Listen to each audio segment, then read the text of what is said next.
Okay. Please present yourself. Yes, good afternoon, sirs. My name is Mugabe Peter.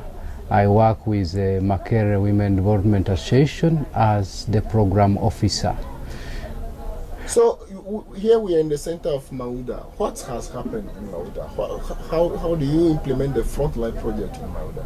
Well, I have been coordinating the Frontline project activities, and a number of activities have been conducted in the urban slums of Kawempe. By the way, Makerere Women Development Association works to support or to promote the rights of the people living in the urban slums, especially women and the youth.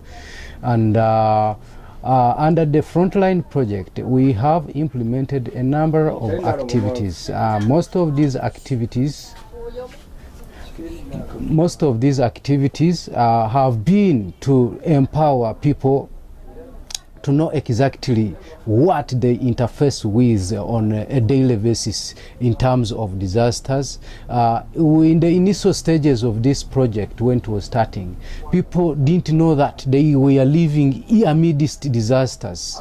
They were experiencing like flooding and taking it as something which is normal to them. The poverty, the diseases they were experiencing, they knew that is part of their lives. But when the Frontline project came in, it tried to enlighten the community members to know that they are living amidst disasters, and these disasters needed interventions. So what are the changes that you've identified? Any change that you can mention here? Well, after people being sensitized, we had to come in with interventions to see that if we sensitize people that it is better to manage garbage at household level, that it will control the split of garbage within the scattering of garbage within the community, and hence living in a clean environment. Right now, when you move around our community, people are enjoying a life free of diseases and garbage. That is a change as a result of the Frontline project. So any lesson learned that you would like to share with everybody, everywhere in the world? Any lesson learned? Yes. You know, as Makerere Women Development Association, when we are going to plan for projects, we have to involve the community members. We have to bring them on board. So for any developmental project, it is always good to plan with the beneficiaries. So these are some of your lessons. So okay, so how do you think this project is going to be sustainable? We are now almost at the end of the process officially. So how do you think this is going to continue in the community? How are we going to be committed for this continuity? Yes, thank you very much. Of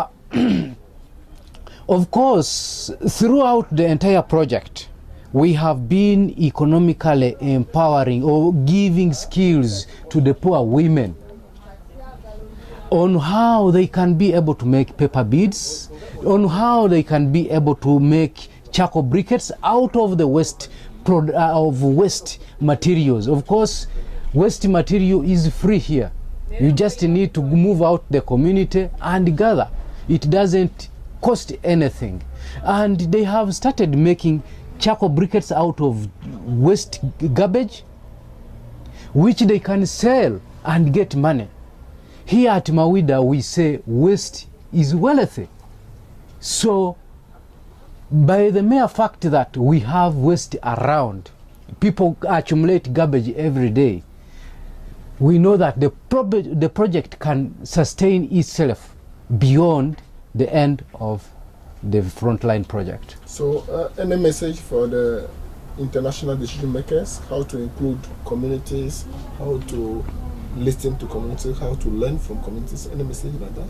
Yes, well, though we have implemented the Frontline project, it has just been a contribution to. It has not completely wiped out the project, the problem, the challenge.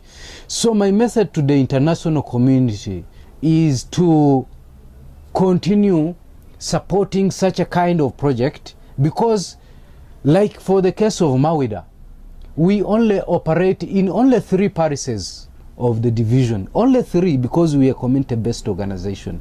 But what about the rest of the parishes, the rest of the country?